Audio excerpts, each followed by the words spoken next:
We got a lot to talk about in entertainment news this week. Part of that reason is because New York Comic-Con was just last weekend. A lot of premieres and announcements made during the 4-day event. Also, a lot of cool cosplay was going on at the Javits Center, but the coolest thing fans probably saw was this guy. Check this out, a 9.5 foot tall Hulkbuster Iron Man suit. 1,600 man hours to build, 20 minutes to put it on, and with his own Avengers entourage. That is awesome. Needless to say, he won the cosplay contest. Also at New York Comic Con, as if we weren't excited enough about Jessica Jones playing on Netflix next month, we got our first look at Daredevil Season 2. Normally I would just show you the trailer, but since it's owned by Disney, I'm not going to take any chances and just tell you to follow the link below. But hey, let's take a look at some pictures from the trailer. The two big things to take away from the trailer is getting our first look at Elektra and also a little sneak peek of Jon Bernthal as the Punisher. I just love everything that they're doing at the MCU. But on to other cool stuff. At the Game of Thrones panel in New York, one of the actors may have let slip the fate of Jon Snow. When the panelists were asked which character they would most like to work with, Kesha Castle-Hughes, who plays Obara Sand on the show, said she hasn't had a chance to work with Jon Snow. Yet. Then she quickly clarified, he's dead, so you couldn't possibly work with him anymore. Well, of course Jon's not dead. I mean, I said after reading the book that he's coming back. Not that George has finished writing the next book to prove me right. Finish the book, George. Knock it off with the red carpet event, stop with the Tonight Show appearances, and finish the book. Also at New York, fans got a chance to ask Firefly cast members how they'd feel about appearing in the second season of the show. If by some beautiful miracle they were to bring back Firefly, do season 2 right after Serenity, would you guys want to come back as like full-on, full-time cast or just as like cameos?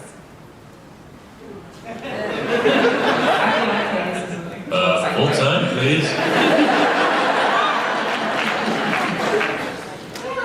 Yeah. Full-time? Like drop everything, I'm back in this, goodbye everyone. Yeah, otherwise they have new people who are there full time. And nobody wants that.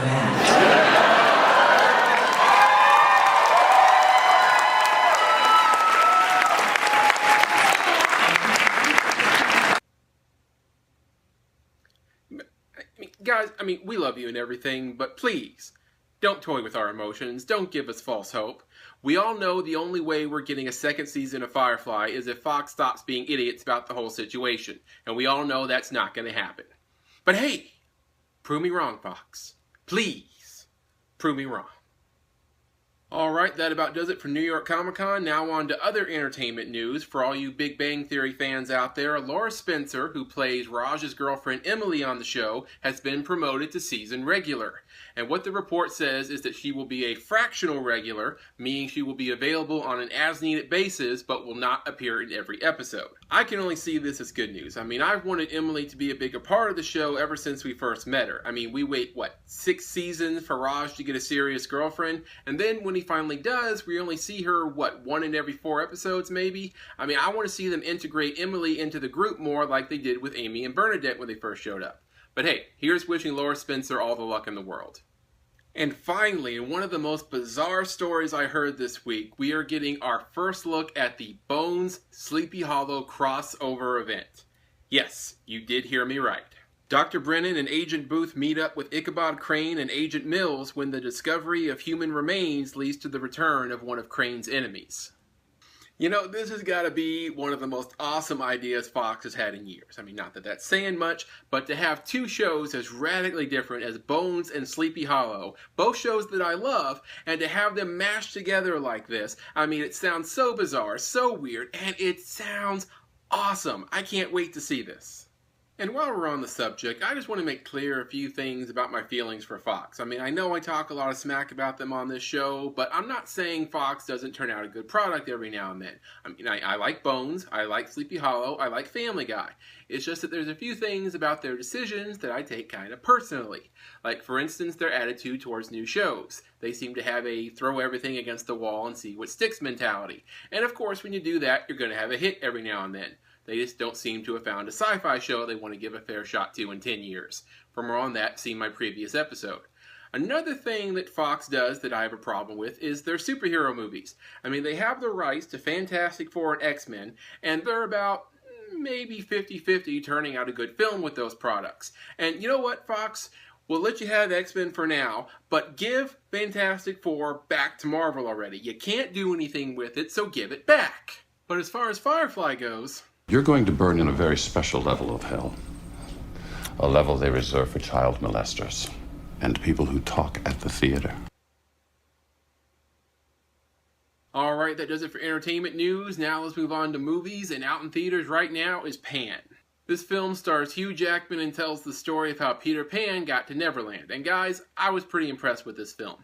This film has plenty of action throughout. I thought that Hook, not quite Captain Hook yet, made for an interesting character in this film. Seeing how his and Peter's relationship develops, pretty cool stuff. My only complaint in the film was that at times it was almost a little too kid-friendly. I mean, in one scene, filmmakers, people are dying here. You don't have to make it colorful. And if you watch the film, you'll know what I'm talking about. But overall, pretty great film, great characters, lots of action. I'm going to give it 3 popcorns out of 4. Alright guys, it's that time of the show. It's time for EMoney's Movie-isms. And today's Movie-ism is called the Juggernaut, or Beast Mode. And what this is when the protagonist becomes an unstoppable fighting force and is wading through enemies and will stop at nothing to reach their goal. Whether that's an enemy or maybe a friend in need of rescue. Oftentimes a character becomes a juggernaut after suffering some kind of emotional trauma, like a friend or family member being killed or kidnapped.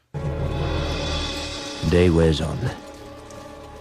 We lose few, but each felled is a friend or dearest blood.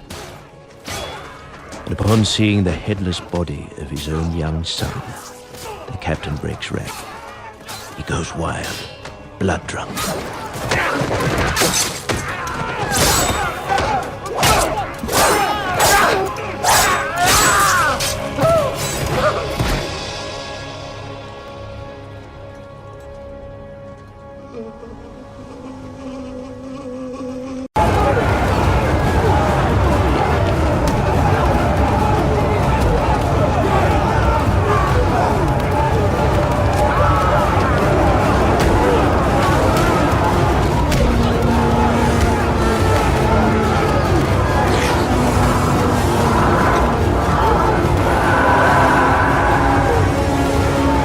So you came back to die with your city?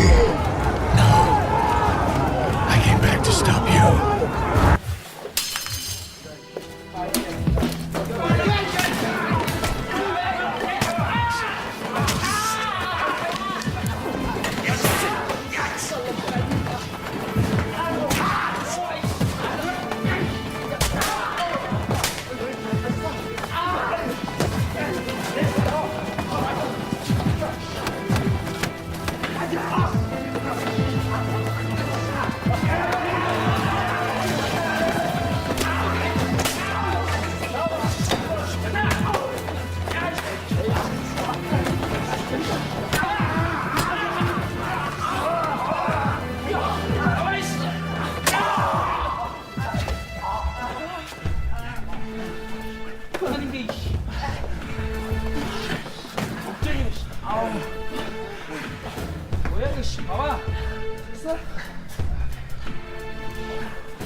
Alright guys, that just about does it for this episode, but I swear by my pretty floral bonnet, I will see you next week.